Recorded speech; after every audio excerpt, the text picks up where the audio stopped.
renunciar a la revolución, renunciar al socialismo, rendirnos. Pria bernama lengkap Fidel Alejandro Castro-Ruz lahir di Biran, Provinsi Oriente, Kuba pada tanggal 13 Agustus 1926. Ia merupakan anak ketiga dari 6 bersaudara, termasuk 2 saudara laki-lakinya Raul dan Ramon, dan 3 saudara perempuan Angela, Emma, dan Agustina. Ayahnya Angel Castro adalah pemilik perkebunan gula kaya asal Spanyol. Sebagian besar bisnisnya dilakukan dengan United Fruit Company milik Amerika dan mendominasi pertanian di wilayah itu. Sementara ibunya bernama Lina Ras Gonzalez. Fidel sendiri dididik di sekolah asrama Jesuit swasta. Ia tumbuh dalam keadaan kaya di tengah kemiskinan Kuba. Sejak usia dini, Castro sebenarnya telah menunjukkan bahwa dirinya berbakat secara intelektual. Meskipun ia juga seorang pembuat onar dan lebih tertarik pada olahraga daripada studi, yang membuatnya beberapa kali bermain untuk tim bisbol sekolah. Kendati demikian, setelah lulus sekolah pada tahun 1945, Castro memilih melanjutkan studinya ke sekolahan hukum di Universitas Havana dan tenggelam dalam iklim nasionalisme Kuba, anti-imperialisme dan sosialisme yang memfokuskan energinya lebih eksekutif pada politik. Dari sinilah perjalanan politiknya bermula. Pertemuan Castro dengan politik 2 tahun setelah masuk Universitas Havana, atau tepatnya pada tahun 1947.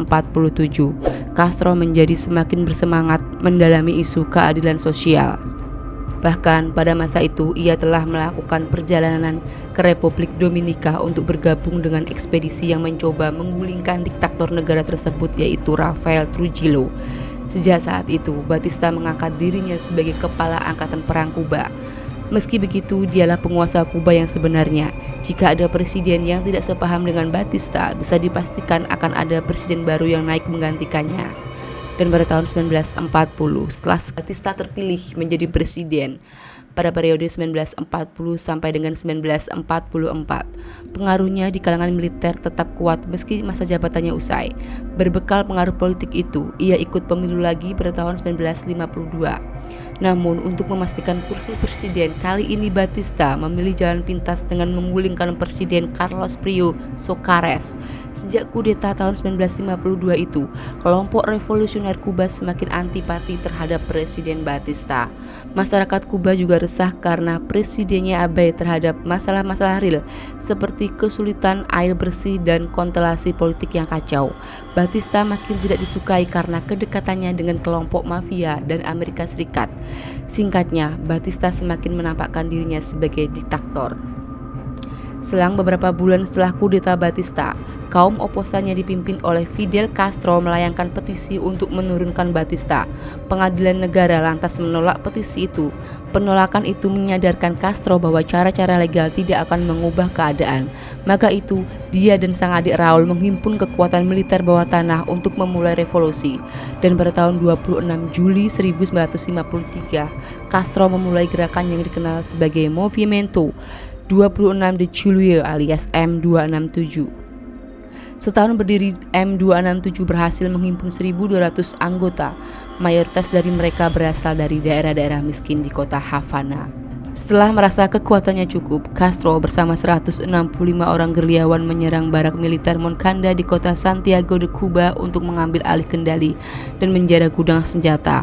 Senjata jarang itu akan digunakan untuk mempersenjatai para petani tebu yang ikut bergerilya. Sayang sekali penyerangan itu gagal total. Meski begitu, penyerangan itu dianggap sebagai titik awal revolusi Kuba. 5 orang terbunuh dalam perjalanan menuju Moncada dan 56 lainnya ditangkap dan kemudian dibunuh. Beberapa pemberontak yang berhasil selamat sempat menduduki sebuah rumah sakit sipil. Namun, pasukan pemerintah langsung menyerbu rumah sakit itu dan menangkap mereka.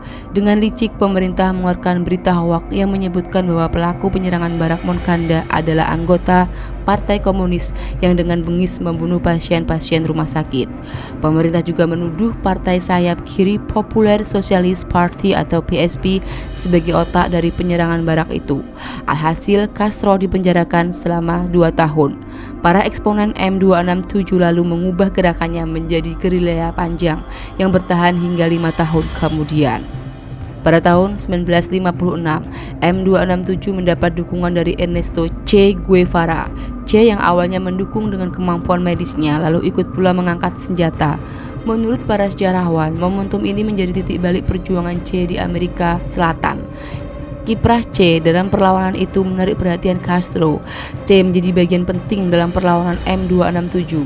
Che misalnya ikut mengorganisasi sekolah-sekolah untuk mengajarkan baca tulis, membangun pabrik untuk produksi granat, serta membuka fasilitas untuk memenuhi kebutuhan pangan. Castro sendiri menganggap Che berkompeten dalam diplomasi. Selain kelompok Castro, Directorio Revolucionario Estudiantil atau DRE juga menginginkan lengsernya Batista. Dan pada tahun 1957, kelompok mahasiswa revolusioner itu melakukan penyerbuan terhadap istana kepresidenan Kuba. Penyerbuan ini gagal dan pemimpin DRE Jose Antonio Echeverria tewas ditembak pasukan pemerintah. Amerika Serikat yang semula condong kepada Batista kemudian ikut mendukung gerakan revolusi. Sebelumnya Amerika adalah penyuplai alutsista bagi rezim Batista. Negara adidaya itu berubah haluan usai mencium kemungkinan berhasilnya revolusi yang dikobarkan oleh Castro. Lewat CIA, Amerika tidak hanya menyuplai persenjataan dan amunisi, tetapi juga menawarkan pelatihan perang gerilya untuk pasukan Castro. Keadaan itu membuat posisi politik Batista semakin lemah. Para pendukungnya banyak yang mulai menjaga jarak dan bahkan beralih bergabung dengan pasukan Castro. Batista yang kini tidak punya banyak pilihan akhirnya terpaksa menasionalisasi kilang minyak milik Amerika dan berbagai properti lainnya.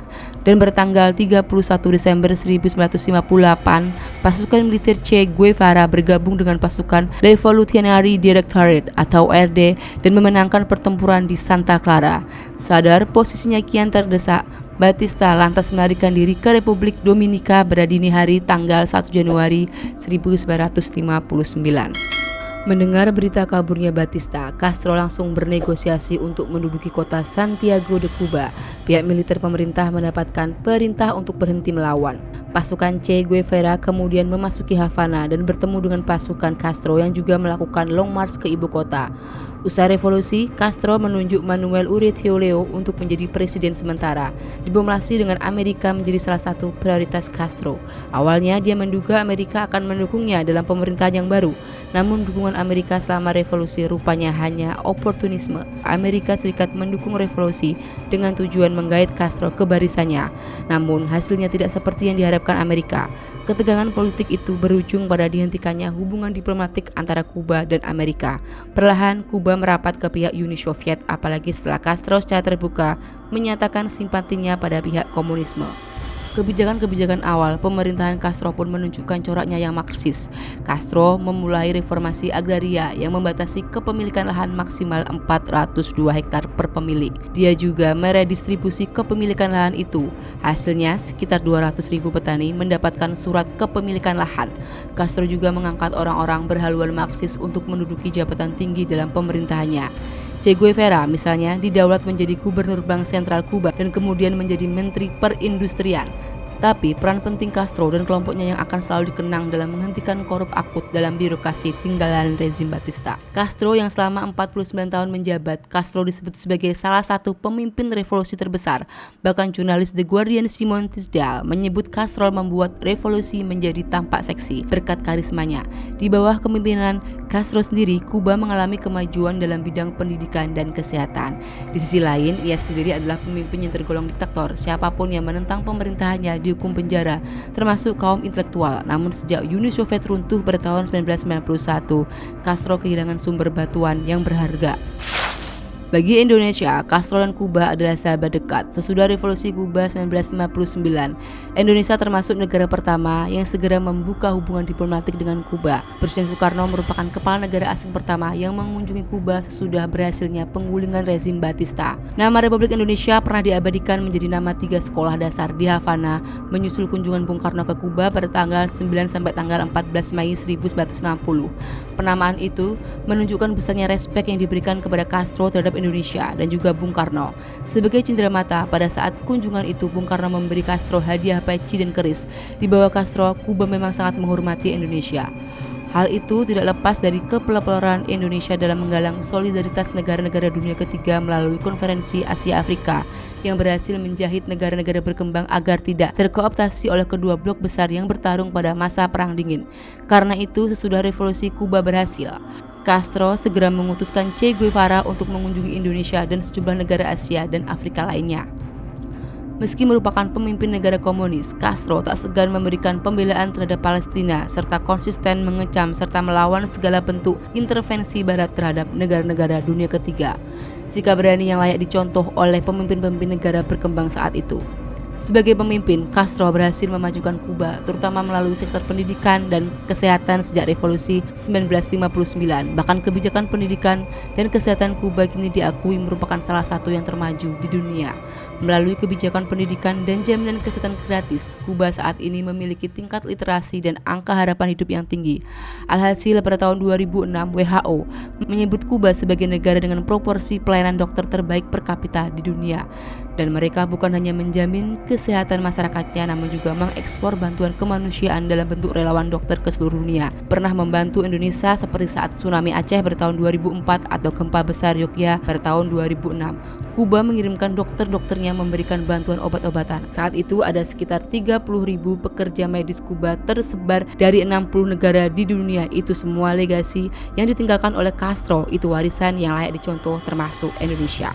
Hubungan dekat Indonesia dengan Castro dan Kuba diantaranya pernah diwakili oleh penerbit seri perangko bergambar Soekarno, Fidel Castro, dan Che Guevara pada tahun 2008, serta penerbitan perangko 50 tahun hubungan diplomatik Indonesia-Kuba pada tahun 2010.